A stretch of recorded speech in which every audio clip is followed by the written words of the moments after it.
Assalamualaikum warahmatullahi wabarakatuh. Perkenalkan, nama saya Halkatani Nela Utami dengan jurusan Ilmu Sosial dan Hukum dengan NIM 210610502055.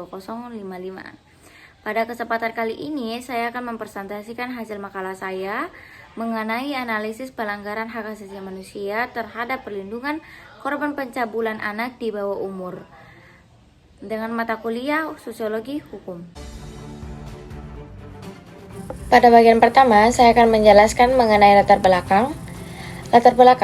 Istilah kekerasan terhadap anak mulai dikenal dari dunia kedokteran pada tahun 1946. Abuse biasa diterjemahkan sebagai kekerasan, penganiayaan, penyiksaan, atau perilaku yang salah, perilaku tidak layak yang mengakibatkan kerugian atau bahaya secara fisik, psikologis, atau finansial, baik dialami individu maupun kelompok.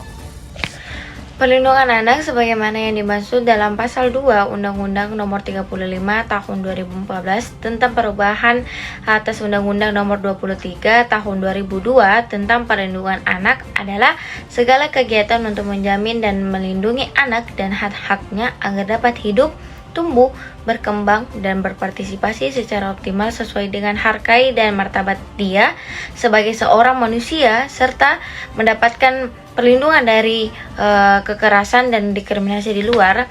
Begitu juga pentingnya keberadaan anak sehingga hak-haknya tersebut diatur dalam undang-undang.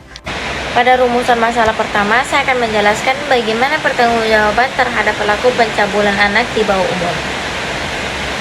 Pertanggungjawaban pidana mengandung arti bahwa setiap orang yang melanggar hukum dengan cara apapun harus dimintai pertanggungjawaban atas perilakunya sesuai dengan tingkat kesalahan atas kejahatan yang telah dilakukannya. Tuntutan pidana diajukan kepada para pelaku, orang yang melakukan kesalahan ketika mereka tampak telah melakukan kesalahan yang telah ditunjukkan dalam perilaku mereka dalam menghadapi pandangan yang diterima dari kesalahan yang telah mereka buat. Untuk pertanggungjawaban pidana pada anak yang berkonflik dengan hukum diatur dalam Undang-Undang Sistem Peradilan Pidana Anak yang bertujuan memberikan suatu kepastian hukum dalam proses penjatuhan pidana.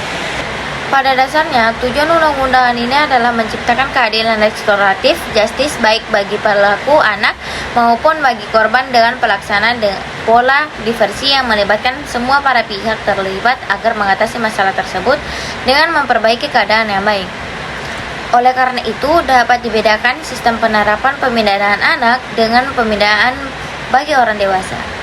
Hal ini sesuai dengan pasal 69 ayat 2 yang membedakan batasan usia pada anak bila mana pelaku anak di atas 12 tahun tetapi belum mencapai 14 tahun, maka penjatuhan sanksinya berupa tindakan.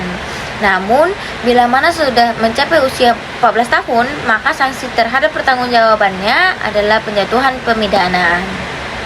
Pada rumusan masalah kedua, bagaimana pengaturan perbuatan tindak pidana pencabulan terhadap anak ditinjau dari KUHP dan Undang-Undang Nomor 23 Tahun 2002 tentang perlindungan anak atau bisa juga disebut dengan UU-PA.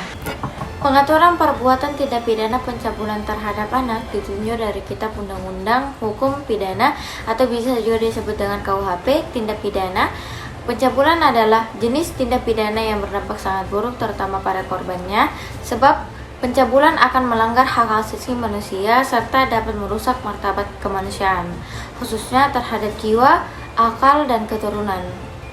Adapun tindak pidana pencabulan terhadap anak sebagai korban diatur dalam KUHP dan dalam aturan khusus yaitu sebagai berikut. Yang pertama, tindak pidana pencabulan terhadap anak berdasarkan KUHP terdapat pada pasal 290 ayat 2 dan 3, 292, 293, dan 294 ayat 1 KUHP. Dan yang kedua, tindak pidana pencabulan terhadap anak berdasarkan Undang-Undang Nomor 23 Tahun 2002 tentang perlindungan anak. Pada rumusan masalah ketiga ialah apa saja faktor penghambat dalam proses penegakan perkara tindak pidana pencabulan terhadap anak. Terdapat 5 faktor. Yang pertama, faktor aturan hukum dan peraturan perundang-undangan. Kedua, faktor aparat penegakan hukum. Ketiga, faktor sarana atau fasilitas yang mendukung. Dan yang keempat, faktor masyarakat. Dan yang terakhir, kelima, faktor budaya.